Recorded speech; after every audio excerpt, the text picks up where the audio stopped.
শীতের মরশুম, গ্রাম জুড়ে পিঠেপুলির উচ্ছ্বাস। সন্ধ্যার অন্ধকার নেমেছে বেশ কিছুক্ষণ।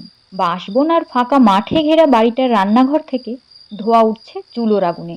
আর পাশেই বসে আছেন গৌরী বুড়ি, গ্রামের বিখ্যাত পিঠে গুরমা। তেল পিঠে, ভাপা পিঠে, দুধ পুলি, পাটিসাপটা। চুলোর পাশে তালমাফিক তৈরি হচ্ছে একের পর এক পিঠে। গৌরী বুড়ি আজ মনের আনন্দে পিঠে বানাচ্ছেন।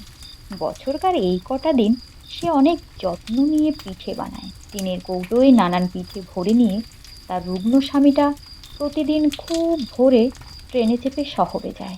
পিঠে বিক্রি করে বেশ কিছু টাকা হাতে আসে এই সময়। অভাবের সংসারে কয়েকটা দিন নিশ্চিন্তে কাটানো যায়, এই আর কি।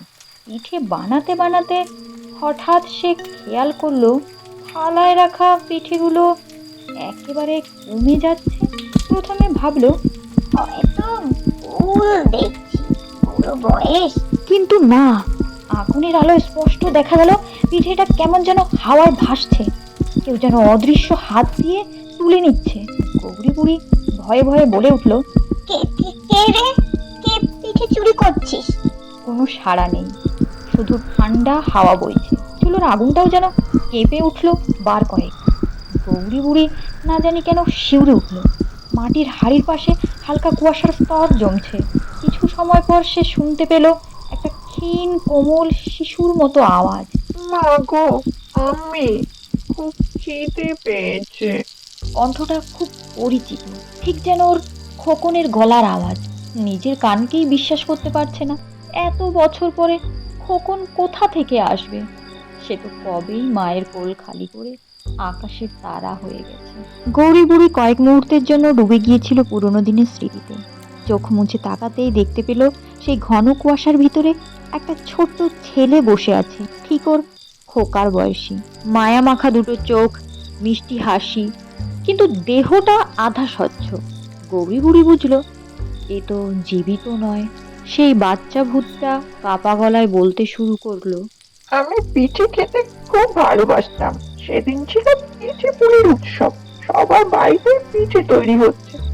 আমাদের বাড়িতে মা পিঠে তৈরি করছিল, গরম গরম ধোয়া ওঠা পিঠে।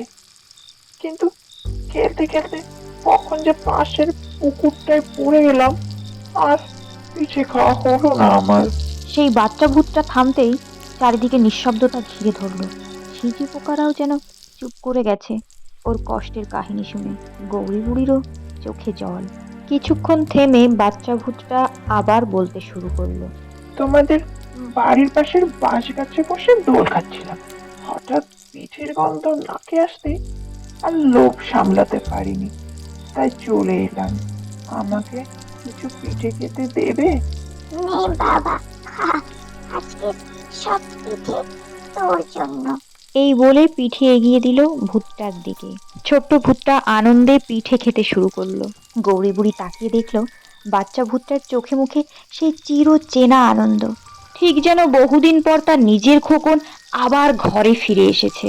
পিঠের গরম ধোঁয়ায় ভূতটার দেহ আলোকিত হয়ে উঠল। একসময় পিঠে খাওয়া শেষ করে সে বলে উঠল, এবার আমার খিদে মিটেছে, আমি এলাম মা গো।